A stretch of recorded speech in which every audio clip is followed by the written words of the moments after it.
Good morning, one and all, to WWE Talk with KayFray here. Today is March 12th, 2018, on a Monday. We had WWE Fastlane last night, and I'm not going to get right into it quite yet. It's been about 2 weeks since I last did the podcast on Audacity. I did it because it's been about 2 weeks. It'll be 2 weeks from this Thursday. I did a podcast for Audacity. This is something I want to try out, something new, and I want to do this every week. And as I was doing some highlights, I want to do this every week, every Thursday, that I do a review of the whole podcast, or the whole week of Raw, SmackDown, and NXT for the WWE. Talk about highlights, things I like to see happen in the future for each brand. And the weeks that there's the pay-per-view, like today, you got WWE Fastlane last night. I'm going to do one early Monday morning, and then do one on Thursday after Raw, SmackDown, and NXT have been over with. I'll do one not Thursday morning, but Thursday evening. I'll do a podcast of the whole week and what I thought about each match and each brand's showing. But this is my idea right here, is that I'm going to do this from now on. Instead of doing slides with you guys with a review of each match, grading it, is that you guys can just see my actual voice and talk to you guys about each match. At the end of this podcast, the last half an hour or so, once I get done talking to you guys about Fastlane, I'm going to go ahead and talk to you guys about my vacation. And I went to Minneapolis, Minnesota, and there were several good things I loved about Minneapolis. But overall, it's a once-in-a-lifetime experience. I wouldn't want to live in Minnesota. It's not not dazzling enough, but it's not an attraction state. It's not an amazing state because, again, Minneapolis, Minnesota is known for Mall of America. To move to Minnesota, I wouldn't want to live in it. I wouldn't want to live in Minnesota because it's not. It just has that one highlight that I would want to go to, other than the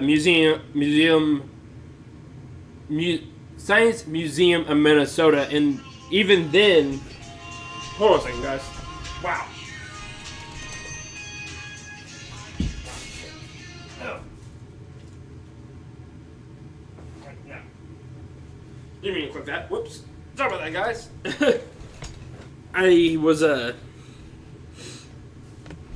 When my phone started going off there for a minute there, guys, that was quite odd.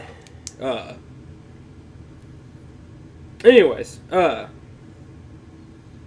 that was a good gap right there. I was gonna, can't remember what I was even saying. Oh, the Science Museum of Minnesota. It's a good experience, but to move to Minnesota, I'm not gonna move to Minnesota because of the Science Museum. And same with the Mall of America. I want to have more experiences just than those two things. But those are mainly the only two things that I truly loved about Minnesota. And so, like I said, after the podcast, I'll go ahead and do the last half an hour or so of this podcast. I'll talk to you guys about Minnesota, what I loved about it. Mainly just what I love about it. Like I just already mentioned why I won't move to Minnesota ever. But let's go ahead and let's just get right into the WWE Fastlane, guys. Before we even get started on that, though, hold on one moment. A couple things. I want to get someone a drink. Okay. Jeff Hardy, a young man who is about 40, he's about 12 years older than me, has always in his career, he's always screwed himself over. And if you look back, when he first left WWE, he wanted to have his own stardom, but he kept doing drugs. But then he got cleaned up and went to TNA. And then he was becoming a main eventer every week. He was getting closer and closer and closer. And then in TNA, he screwed himself over again. And Sting was pissed because during one of the main events, TNA allowed Jeff Hardy to come out and be drugged. He was completely out of his mind. He seemed like he was doing crack, it looked like. He was stumbling around. He got in the ring. And Sting just pretty much told him to lay down in the middle of the ring. And they counted 1, 2, 3. And Sting won the title. And he apologized to everybody in the arena. It was a humiliating thing. Jeff Hardy went, got sobered up, came back. Was never really the same. And then his brother Matt started that deletion scenario. And then Jeff started to get back on track a little bit. And then they went back to WWE, won tag team titles together once again. Then Jeff got hurt after he was getting a good push. He was about to become Intercontinental Champion with defeating, what's his name? Defeating The Miz. He was becoming Intercontinental Champion. They were going to push him once again to become WWE Champion eventually, and he was going to be a main eventer once again. But he got hurt. I can't remember, it was either his shoulder or it was his knee. I think it was, he tore a ligament in his leg, I think. I can't remember what it was. But he was out for a long time. And then last night, they had said that Jeff Hardy was arrested for DWI. And the thing with that, I'm going to go ahead and put the highlighter through the Jeff Hardy thing, because every time I talk about a subject, I'm going to go ahead and just highlight the thing and say that I already talked about it. The thing with Jeff Hardy doing that, is that he was going to come back. He's going to help out Matt win the deletion match at WrestleMania. Ooh.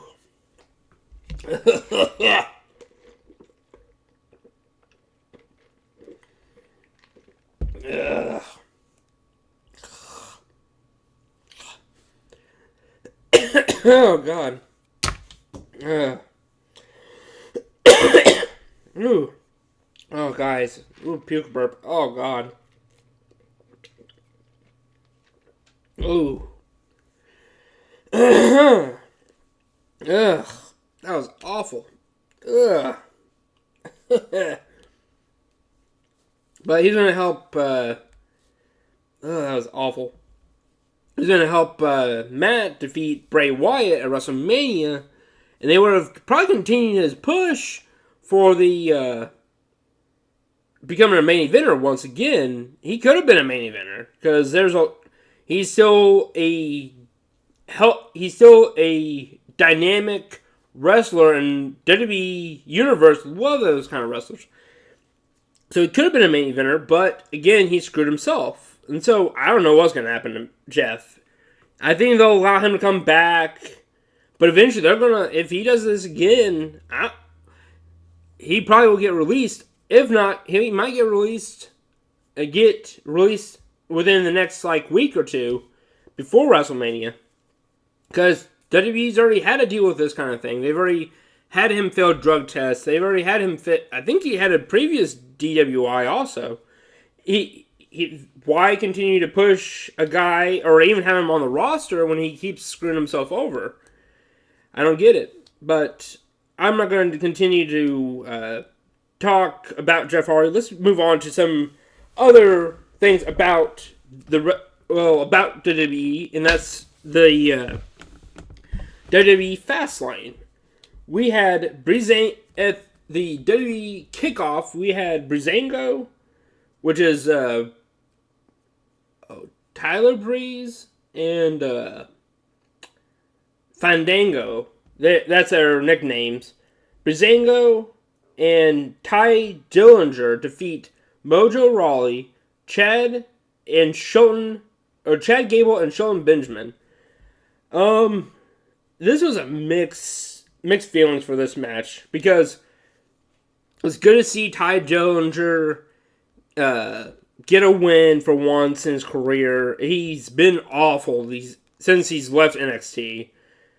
But why have they pushed Shelton Benjamin? He just came back from an injury, and he's fallen so far. They were going to become tag team champions, and then all of a sudden they're now part of the kickoff. Are we serious? So they're not going to probably be a part of WrestleMania, to be honest. After falling this far down, I would be surprised if they were to continue to get pushed. Same with Mojo Rawley. They were talking that he's this big guy that is going to become a main eventer, but the push, all of a sudden they're now part of kickoff. I don't know how much longer they're going to have a spot on the roster if they continue to have this kind of matches. But I'm glad for Ty Dillinger. He finally gets a win. Maybe this can build some momentum for us towards WrestleMania. So that was a lot better burp. Ooh, guys, that first one, I about puked. Ooh. Let's move on from Breezango and Ty Dillinger. And let's get into Shinsuke Nakamura defeating Rusev. Again, this is the first match of WWE Fastlane. This was it wasn't really actually that quick, but you knew it was going to be Shinsuke Nakamura defeating Rusev. Why have him lose to Rusev be one of his very few matches he's lost? I think the only matches he's ever lost were like Fatal 4-Ways, Triple Threats. He's only lost those kind of matches. Why have him lose a one-on-one singles match? I don't think he's ever lost one since joining the WWE. Why have him lose a singles match against Rusev? So it was just showing highlights, letting Rusev have his moment on the pay-per-view because he's starting to have some momentum himself. But we knew that Shinsuke Nakamura was going to win, so this was not a surprise. So I would probably, again, I'm not going to really grade every match. I'm gonna just talk about the highlights, what I thought about the match. I'm not gonna grade the matches. Let's go ahead and get into Randy Orton defeating Bobby Roode, which was quite surprising. In my previous format, I would have gave that match an A. I might as well give each match a grade, I would guess. The Breezango, Ty Dillinger defeating Mojo Rawley, Chad Gable, and Shelton Benjamin. I give it a C because I don't know what the whole point of the match was. Why each person was teaming up with another person. The whole match felt awful. I don't get the whole point of the whole match at all.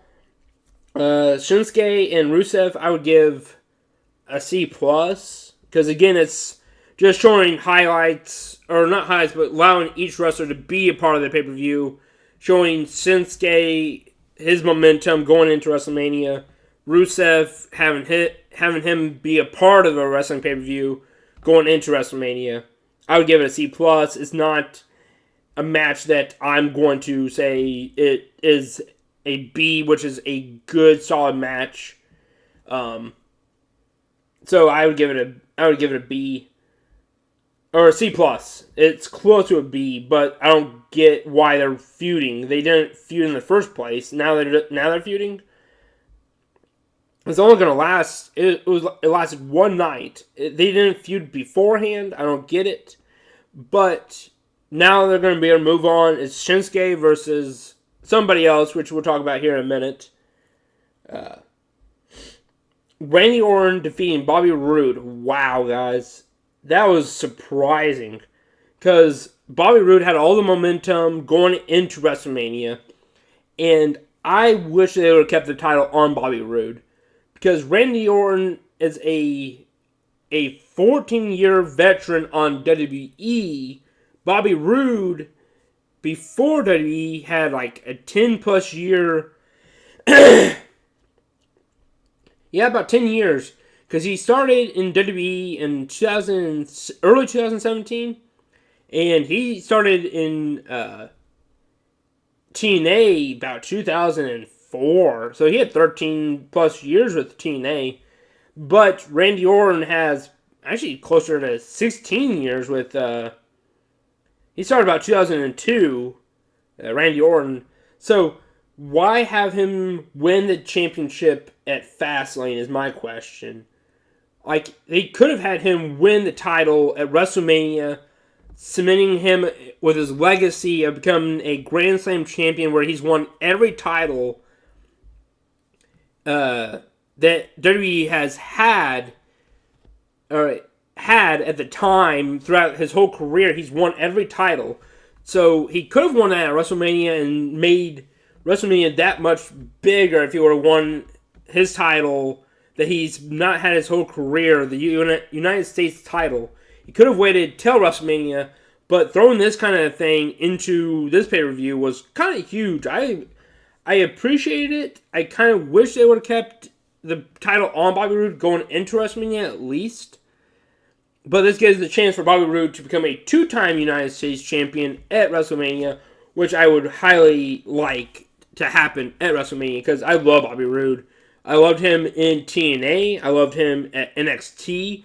This also gives a chance for Bobby Roode to become heel, which I absolutely love that idea. His characters became stale. Maybe he can continue to have that music, but have a different edge to him. Maybe start doing low blows, start becoming that heel that he needs to become. So I give this match, the surprise factor was that threw me off. I give it an A. That again without any fireworks, without the fireworks, none of these matches are going to get that A plus because it doesn't. Like, I feel like Randy Orton's little, what'd you call it? Little sparkles coming down as he's entering the entrance would have been huge to have those fireworks. I love fireworks. Bobby Roode kind of had some kind of fog. Would have been awesome to see. Also part of the part of his entrance is what I was trying to think of. That's the term I was thinking of. But it was overall the match was a solid A. I loved the randomness factor that I was surprised. The surprising factor that I was not really expecting Randy Orton to win, but I do not mind him winning at all. And so I'd give it an A. Again, I would like to have seen Bobby Roode win, but I'm glad that he didn't win at the same time because this gives him the chance to win the title back at WrestleMania. Let's get into Natalya and Carmella defeating Becky Lynch and Naomi. I felt like this could have been before Randy Orton and Bobby Roode because, again, this is a random match thrown in together. And I talked about this at WWE Elimination Chamber. There was a match, I can't remember what match. Oh, it was Matt Hardy versus Bray Wyatt. You threw in a match that could have been closer to the beginning and then had the momentum of the rest of the pay-per-view be amazing, in which, again, Natalya and Carmella versus Becky Lynch and Naomi. Again, Randy Orton and Bobby Roode had the title on the line. You could have had this right before or right after Shinsuke, and they would have had Shinsuke still had the momentum of the pay-per-view with excitement, but then Randy Orton and Bobby Roode could have kept it going with excitement after that match. And there was no storyline. There's no storyline to Becky Lynch and Naomi wanting to go against Carmella. So I don't get that. So I give this match a C. Maybe even C minus. I don't get it. Why have... Well, I'll give it a C because they're trying to build Carmella to show off her briefcase and to do that kind of thing. I give it a C. Again, I'm not gonna dwell on this match because it's not that entertaining. Wow. Let's go ahead and let's get it.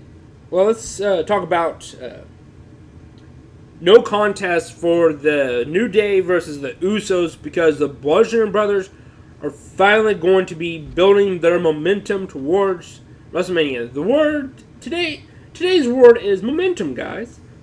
It is building towards something like WrestleMania. Is what the idea is when it comes to the word momentum. And the Bludgeon Brothers are building momentum, or they're building towards having a match at WrestleMania. Wow, they came in there and tore up everybody. Zach and I were watching the Pacers versus Celtics during this match. Actually, during the whole pay-per-view, we pretty much watched the pay-per-view on my smaller TV, and I have the bigger TV, which we're doing the podcast on right now, had the Pacers game on. And so, we looked over and we watched the entrances, and we were watching the Pacers game, and we were talking to my friend Chris and Chelsea, and we were watching their baby talk to us too, Quinn. It was pretty adorable. We looked over, and Bludgeon Brothers started, they came in and started tearing up both teams, ended in a no contest. And we stopped watching for a bit, and we came back, and they were still beating up everybody. They were, clotheslining people, doing double team moves. And then the Bludgeon Brothers did a powerbomb on Xavier Woods onto some supposed, if you guys were to see my face, you can see me putting it in air quotations, did a powerbomb on Xavier Woods on steel stairs. And so here's the question. I'm not sure if this is really an actual injury or not, but they're saying Xavier Woods hurt his back. This might be just a storyline. It might not be. He might have hurt his back before they had done this move. He might have hurt his back, tweaked his back before this match, and this was supposed to help say that he hurt his back during that match. But overall, I give this a B. Yeah, B plus. A B. You could feel that.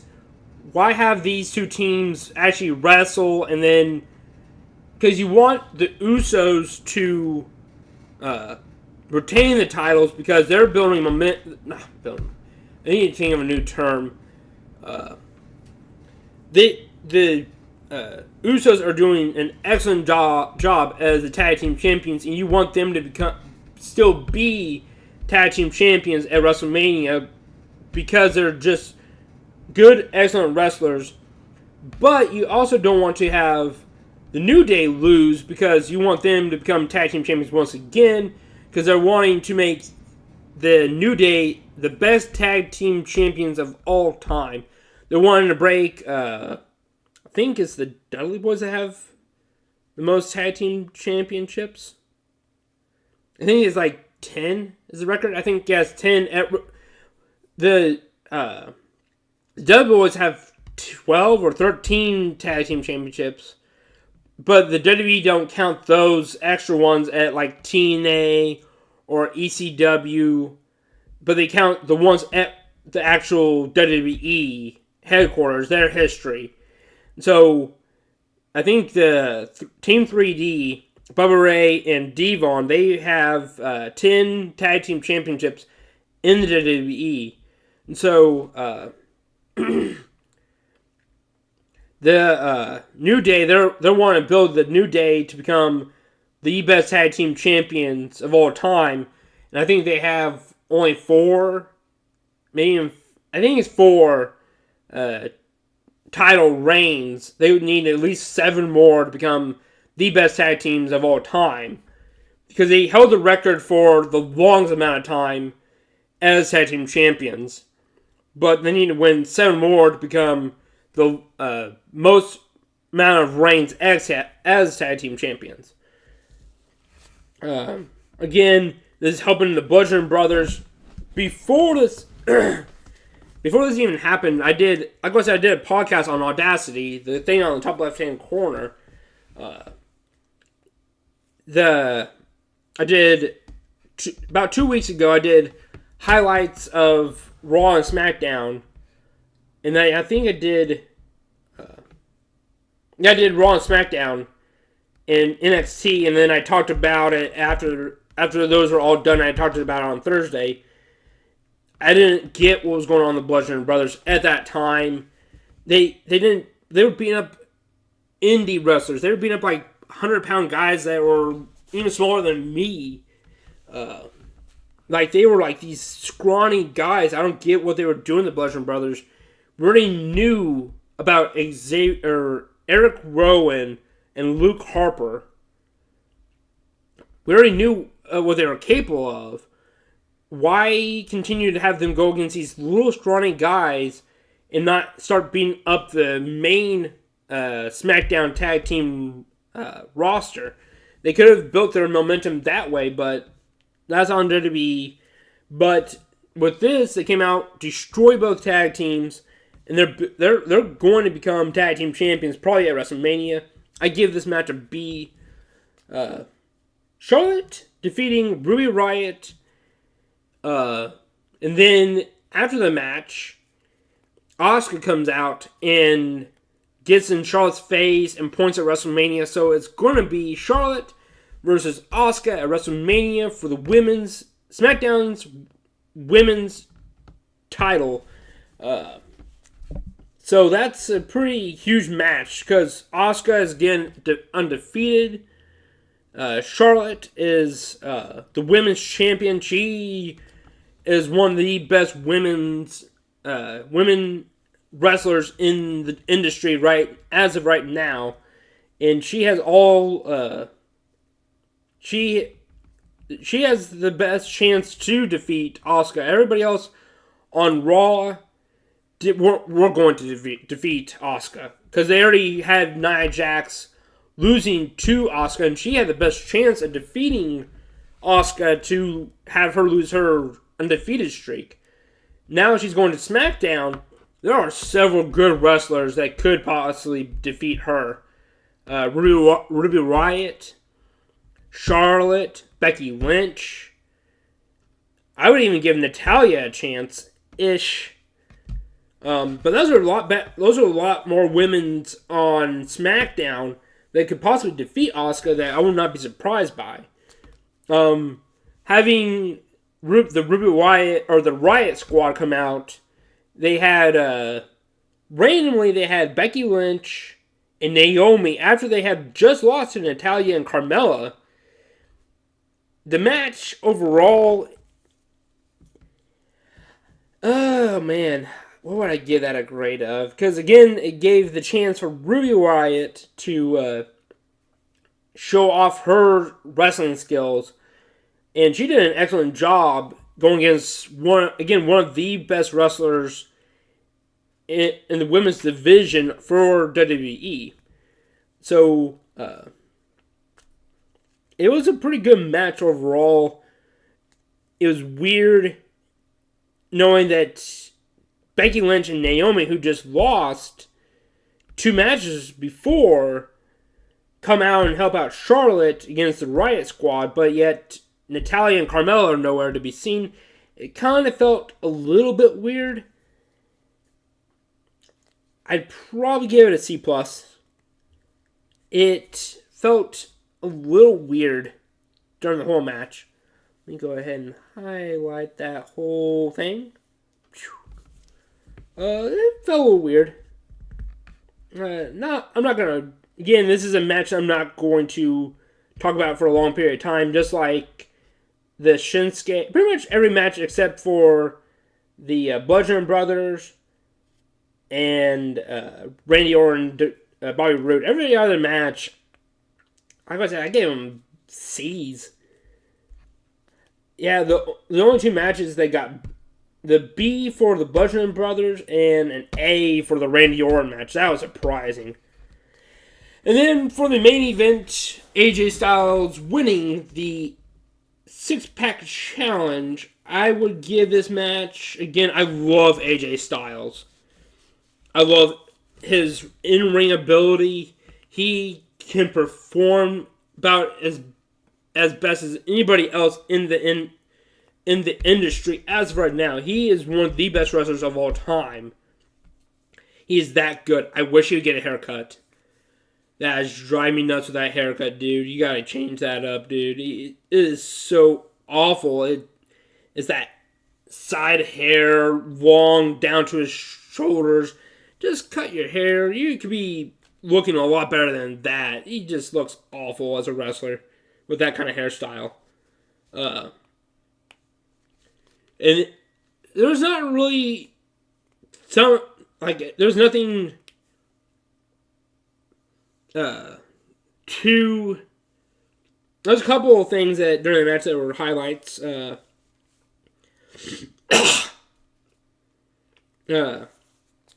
Shane McMahon coming out and being an enforcer, sort of.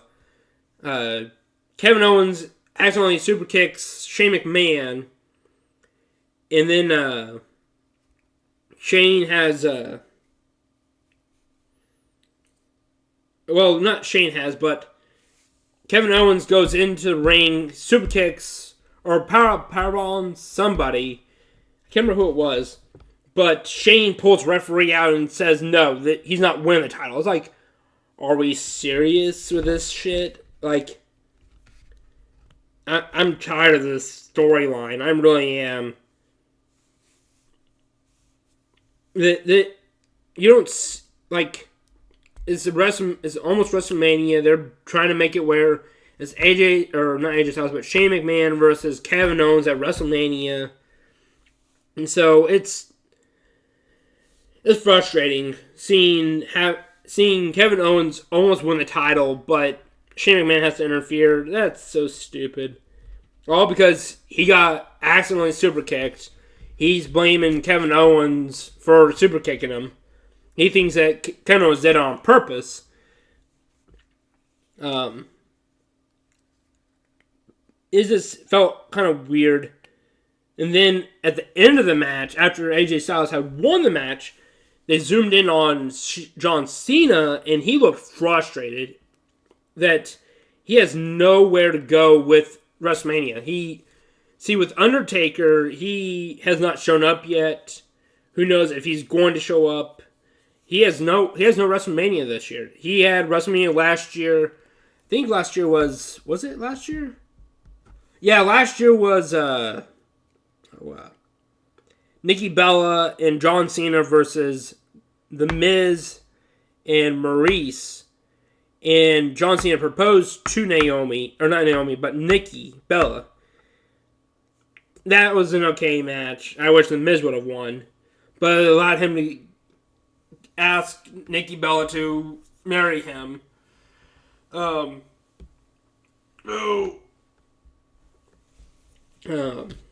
gave him the chance to ask Nikki out, or to marry him. But during this, he has no WrestleMania anymore. More than likely, Undertaker will come out and accept John Cena's match at WrestleMania, and those two will wrestle against one another. I am not 100% certain who's going to win that match. I feel like John Cena is going to win, and then I'll give the chance for John Cena to retire The Undertaker himself. That'll lead to John Cena versus Roman Reigns 1 year from now at WrestleMania. So then you can have John Cena be retired by Roman Reigns, is what my prediction is. 1 year from now is John Cena versus Roman Reigns. Roman Reigns wins and retires John Cena. After this year, John Cena retires The Undertaker. This is my prediction. My prediction is. But overall, the pay-per-view... Oh, I didn't talk what kind of grade I would give AJ Styles winning. Again, it's not too surprising, but I'm not going to give it a B. I'll give it a B+. I'm not going to give it an A because, again, it was kind of predictable. Just like all the other matches. Well, again, yeah, there's only like 3 matches that were truly predictable. Shinsuke Nakamura winning, Charlotte winning, and AJ Styles winning were all predictable. Everything else is kind of unpredictable-ish. But I give it a B+. It's not an awful match. There were some good highlights in it. Some ways to set up WrestleMania for certain wrestlers like Kevin Owens and Shane McMahon. And it also gives AJ Styles his match, the dream match against Shinsuke Nakamura at WrestleMania. So again, I give it a B+. And that is the of WWE Fastlane 2018. Yesterday was the 11th. It was a pretty good pay-per-view overall. With that being said, guys, let's see here. What's the time at? Only half an hour? Really? I felt like, what you call it? The match. Oh, what's the match? Oh, WWE Elimination Chamber that I did on YouTube was a lot longer. I felt like it was like an hour long. And then I felt like the previous podcast I had what you call it? My previous podcast on Audacity was a lot longer than this, but with the Audacity podcast 2 weeks ago, I had all of Raw, SmackDown, and NXT to talk about. With this, what kind of, how many matches were there? 1, 2, 3, 4, 5, 6, 7. 7 matches, and that includes the kickoff match. 7 matches, plus we also had Jeff Hardy to talk about. It was not, again, you had about 3 to 5 matches per Raw, SmackDown, and then you had about 2 matches for NXT. There's quite a bit to talk about storyline-wise, Raw, SmackDown, and NXT on Thursdays. With this, it was just only 7 matches and then Jeff Hardy, so it's not a lot to talk about. So that's the end of the podcast about this part. But like I said, this next half an hour is just me talking about my vacation, and then my the last half an hour is me talking about my vacation, and I'll probably talk briefly about what's going to happen all this week because I'm on vacation this week. Let's get right into the vacation, which I absolutely loved. Kayle and I, Wednesday afternoon after I got right off work, she came over. She did some applications for her job, trying to get a new job. And then about half an hour after she got done with that, we head straight up to up to Minneapolis, Minnesota. And then we stayed the night. We left pretty much early morning, 11:30, I think. We got to the Mall of America, the biggest mall in America, Minneapolis, Minnesota. Guys, you guys need to check it out. I highly recommend checking out the Mall of America. It was awesome, guys. I loved every minute Not every minute of it. I loved quite a bit of it. The first floor that you enter through has you depending on where you're coming from. If you go through, I think I can't remember. I'm trying to think of the entrance. Is it through Sears? Yeah, if you go through Sears, I think you go through Sears and you go into the mall. Straight ahead is you go downstairs into the bottom floor or the basement, or technically the first floor. There's the aquarium, but you have to go get wristbands for the aquarium. Again, it's kind of expensive. You can go get there's some coupons in the middle of the mall that you can get the tickets for only $21 each, or $20 each. It's $25 if you do not have the coupon. But if you go get the coupon, it's $20 each. Go downstairs, you can enjoy this amazing aquarium. It's really a very unique aquarium. There's the typical. You walk through a little walkway that has plexiglass above you. You can see the sharks floating by. You can see fish. But it's a very interesting time at the aquarium. It was pretty fun. Then you go back upstairs. On the first floor, you have your typical clothing line things at most malls nowadays. In which, before we can get into the Mall of America, I'm going to talk about malls. That this is what the Mall of America is, what should and needs to be, and will become eventually for all malls nowadays. Because with today's malls now, hold on one moment. Okay, with today's malls, you have clothing line. You have a couple geeky stores like ThinkGeek, GameStop, For Your Entertainment, and then you have the food court. It's not an event if you guys were to come to Indiana, you want to go check out the Minneapolis Circle Center. It's pretty fun. Again, that's an entertaining mall because you have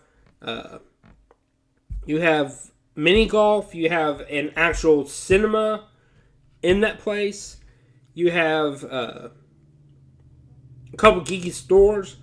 It's an event in the Circle Center. But if you go south of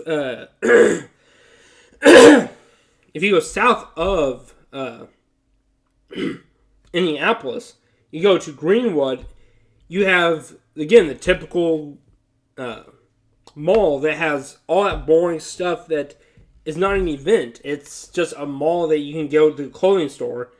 Just like going to an outlet mall, it has clothes and it's not that entertaining. But I'm looking forward to the future, to where even Kayle has brought this up to my dad and I. She's talked about it quite a bit. Is that going to the Greenwood Mall is not fun, but we went to this mall and it has so much fun to it. We went and had all the clothing lines on the first floor, but in the middle of the mall is the Nickelodeon amusement park for about 23. No, was it $40? Okay, so there's several different bundles. There's midnight golf.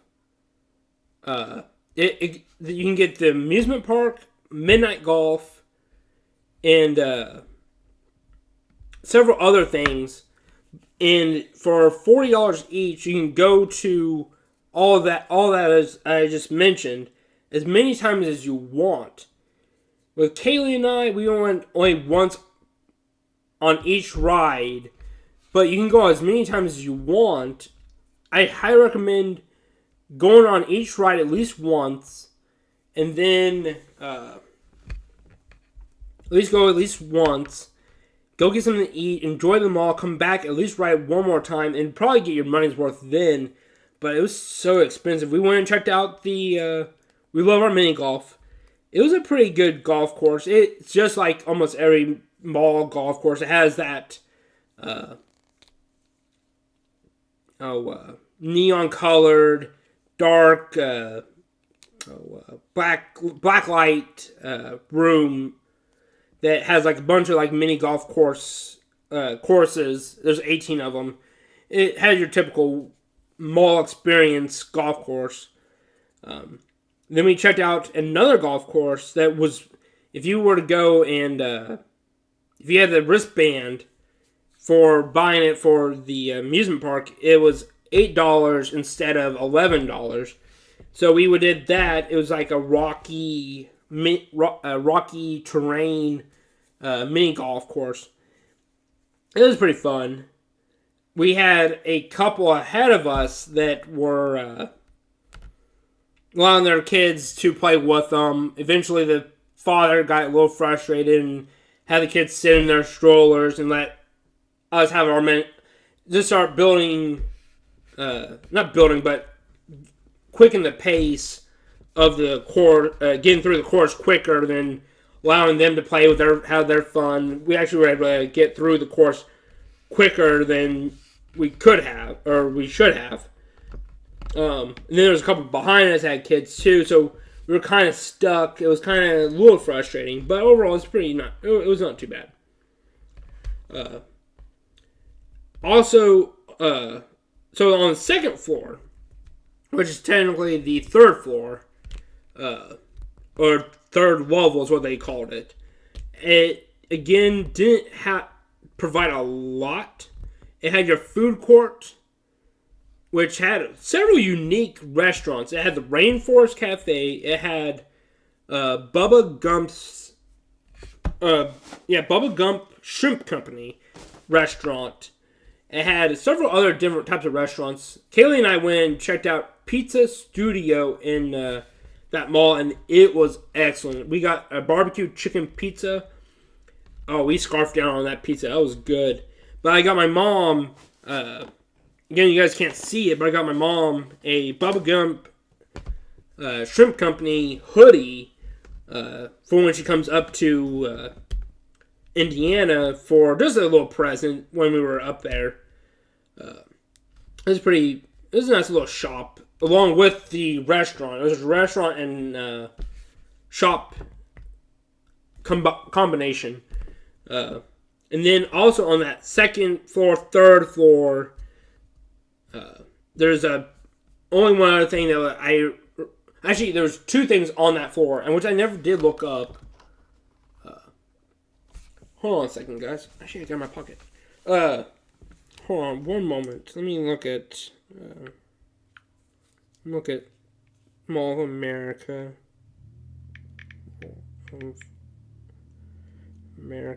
And then I look up anime shop. Anime store. It's Tomodachi. Okay. But before that, there was a place called Games by James, and it had a ton of tabletop games. It had your typical, not your typical, but it also had someone's put up in my chest. It had your Dungeons and Dragons. It had Pathfinder. It had puzzles. It had tabletop games like photosynthesis, which still looks interesting. I don't own it yet. Photosynthesis. And then it also had chess sets that were very unique. They had anything from a $15 chess set that had like little plastic pieces to this extravagant, it was a ridiculous chess set for $15. $15,000.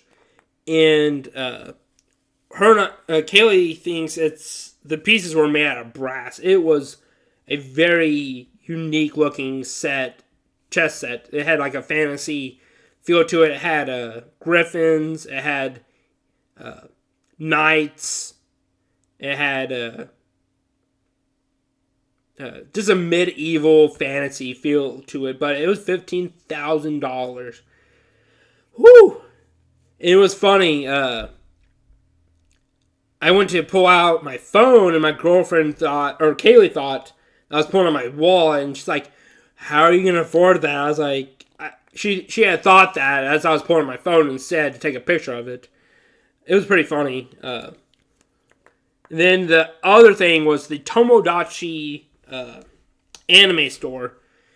There was this big, fat, what was it called? A Pushing? It's a stuffed animal cat. And it was $100 for it, but I guess it wasn't for sale anymore. But Kayle was really wanting to get that. I got a Going Merry one-piece chest.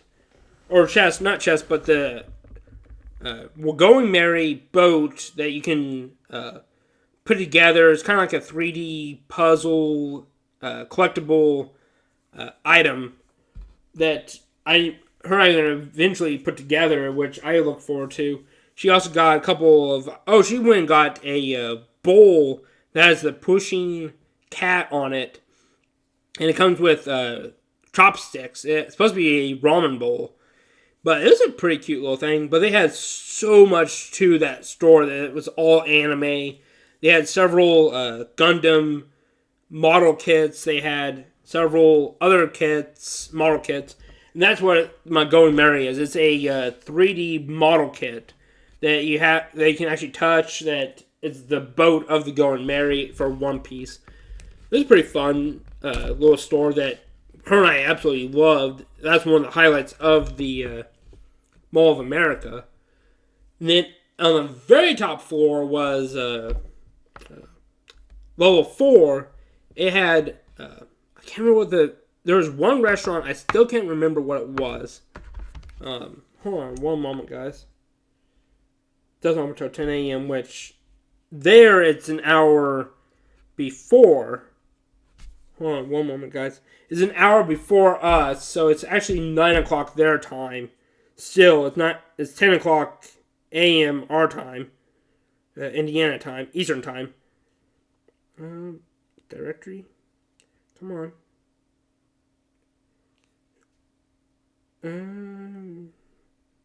Map view. I want to see what that other restaurant is. 4th floor. Okay, here we go. Nickelodeon. What? 3rd floor? Huh?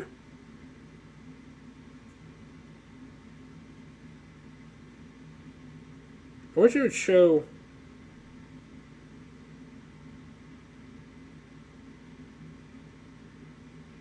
Huh.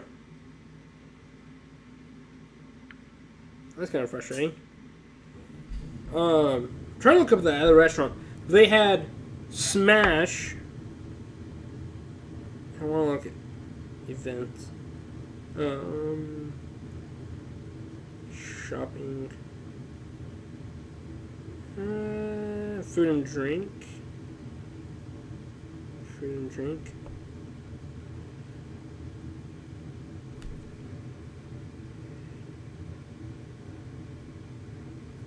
Is it Margaritaville?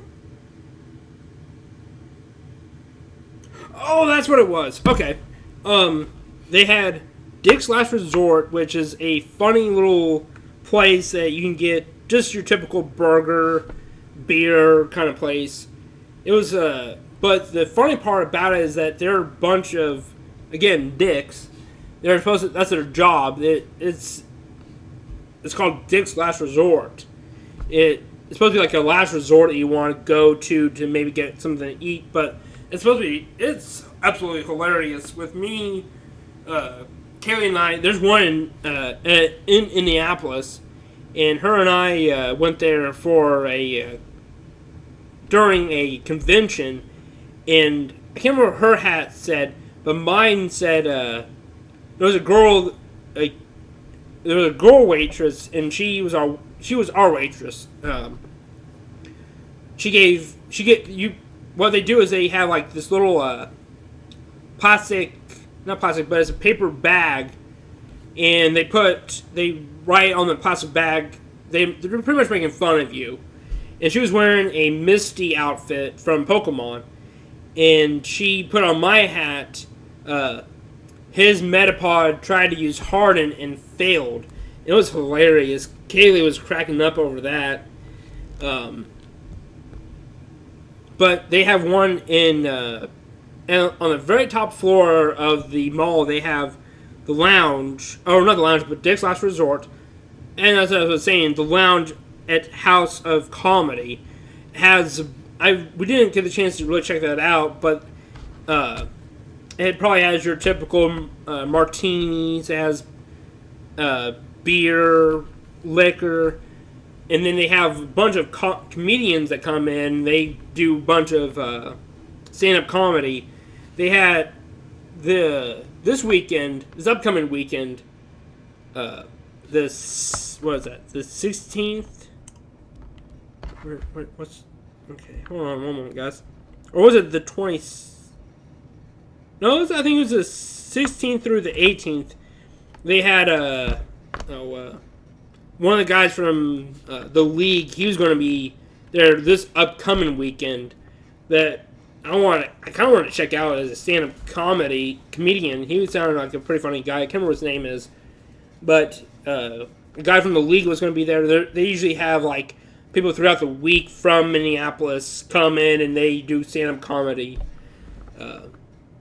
It seemed like it was going to be a pretty fun little experience there. Then they have GameWorks, which has a bunch of arcade games. And then they have Smash, which has... They have... I can't remember some of their stuff. Hold on one moment again also. Let me go ahead and look at that real quick.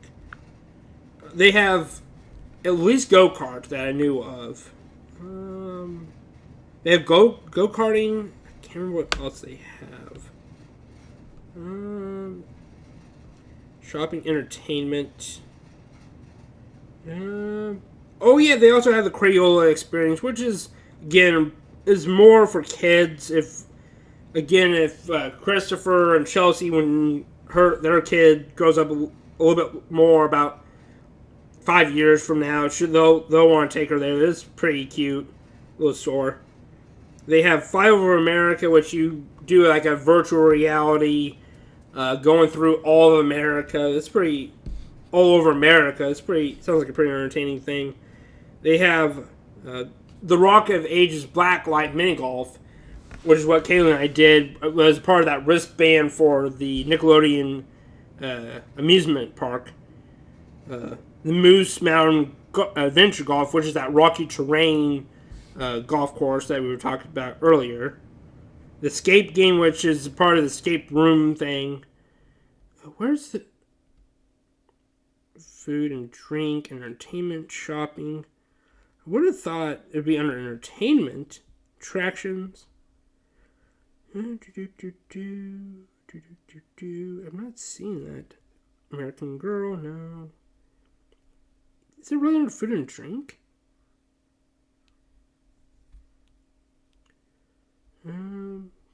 Food, view all. Benihana, bubblegum and shrimp, Buffalo Wild Wings. Oh, that was another one that was upstairs. On the very top floor was Buffalo Wild Wings, which every state has at least one or two. I'm not seeing that. I'm not seeing that Smash place, but it has a bunch of like things you can do inside of there that sounded like it was going to be pretty entertaining. But again, we were short on time, so we didn't get the chance to really check out Smash at all, actually. And so that's the Mall of America. There's just so much to do there. It's a once-in-a-lifetime experience, and for me, it's probably an only one-time experience, because I'm not as I was before I even started this podcast, I went to go get some Dunkin' Donuts. I went to not sponsored by Dunkin' Donuts, by the way. Also, I went to Dunkin' Donuts, and I was thinking about highlights in my head of what to say during this podcast. It's not something that I would want to do every day or every week, like once a week. But it's a once in a lifetime experience. So I don't want to move to Minnesota because again, it's just this and the other thing I'm going to talk about is the only two things I wanted to check out that I'm not going to be upset if I never check out Minnesota again. And that the other thing was the Science Museum of Minnesota. It had quite a bit to do there. Also, they had a dinosaur exhibit. They had a sportsology exhibit. They had a racial diversity exhibit that talked about is there really a difference between one race and the other race, mindset wise? Is it really that much of a difference between me versus an Asian person? It highlighted a lot of that. It brought up interesting facts, so it was a pretty interesting exhibit that we checked out there too. They had your typical mindset or mind trivia exhibit also. They also had a Omni Theater that was going to have, which we didn't check it out, but it would probably have your rainforest experience. They would do experiences video-wise through the Omni Theater, but we decided not to check it out because we weren't that entertained of that idea. But I give Minnesota, it was a very good experience. We went and she got a couple of strategy guides at a local gaming store. Myself, I got a Game Boy pack or a Nintendo transfer pack that you put your Game Boy Color or Game Boy games into it, and you put it into the N64 controller, and when you're playing Pokemon games or Game Boy games, you can put it onto your N64 and play it on the N64. I haven't checked to see if these work yet. If they do work, Kayle and I got the transfer pack. I didn't mention this. I did get Pokemon Gold for $40. I also got Kayle and I another game, Sonic Heroes that I would like to sit down and play together.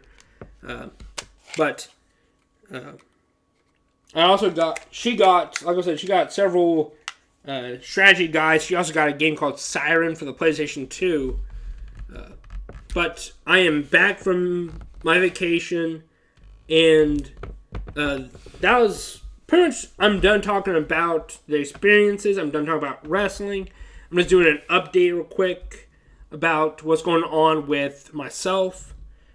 I'm on vacation, and starting today, the 12th, after I start uploading the vodcast to YouTube, I'm going to start recording for YouTube video games and get back on track of playing video games for YouTube. I'm looking forward to playing video games once again. It's been a very long time, guys, since I've uploaded any Pokemon games, any video games in general. I've kind of fallen behind on that. But starting today, the 12th, Monday, I'm going to be getting back on track of uploading video games. And then starting Thursday, more than likely, Kayle and I are going to sit down and do several recording sessions. And then we'll go and finish up Crash Bandicoot. We'll probably start working on Pokemon Gold. Because I'm, to be honest, if you were to listen to this last about half an hour, you'll find out that I did several recording sessions about a month ago of Pokemon Blue, and I've kind of got to the part where I'm kind of stuck. I'm at pretty much the Elite Four, but I don't want to go and lose at the Elite Four, so I have to do a grinding experience. I have to go and sit down and just grind out experience leading up to going to Elite Four, and then once I beat the Elite Four, I can refocus onto a new game, Pokemon Gold with Kayle, and then not this week, but next week, I'm wanting to sit down and figure out how to do a randomized Nuzlocke with Zach, Soul Link Nuzlocke with Zach, starting next week, and then for the next several weeks, or for the next, pretty much next month, Zach and I will work on being that, and then start doing, and then the idea is that just get back on track with doing podcasts, doing gameplay, and then eventually do more podcasts other than wrestling and basketball. Like I said before, is that I would go and have Taco and Chris come over with Zach, and the four of us can do a podcast about Pokemon, and then Kayle and I can sit down and talk about mental health, video games, whatever she wants to talk about. We can talk about glitches. It would be pretty much her podcast, and I can talk to her, and we can back and forth. Because it is a little difficult to talk to you guys constantly, not catching my breath. As you can tell, I've talked nonstop pretty much, except for that time where I had to go get the phone just now, or not just now, but during this podcast, I had to go get my phone. It was the only time I really have got the chance to catch my breath. Hold on one moment. Okay. But that's why the plan is for the next several weeks. And then, I've talked about this before, by the end of June, I'm hoping to have my own place, have things start to get situated to where I have a, not my own, but have an office for Kayle and I to work on her projects, to work on my projects, to do YouTube together, to do stream together if we wanted to, or I can stream by myself. The idea is by end of June to have my own place. Because I found out that is that I won't be able to go and have my own. I won't be able to go and put any money towards the vehicle. I just got to have as much as I can, much money as I can saved, so I won't fall behind on the monthly payments of the house and the vehicle. I can just save up as much as I can, and then at the end of about 2 to 3 years from now, I'll have the vehicle paid off, and I can just work on the house payment, and then I'm just gonna try to live tightly for the next about couple years, and then start having some fun again after I get my car paid off in about 3 years. Also, I start getting bonus checks, which that's a whole different subject. I'm not going to talk about life things that much. Unless it's good highlights. But with that being said, guys, I think I'm going to go ahead and end this podcast. And I'm going to have another podcast this Thursday of Raw, SmackDown, and NXT. We have about one more month until WrestleMania. So these next 3 to 4 weeks is just going to be every Thursday. I'm going to be talking about leading up to WrestleMania, what they've been doing with WWE. And then I'm going to get back on track of talking to you guys about the NBA with Zach and Mike. We'll be talking to you guys about teams, so on and so forth, how they're doing, and leading up to the NBA playoffs, which I am extremely looking forward to. With my Pacers going to third place, it's going to be huge seeing those guys be in third place.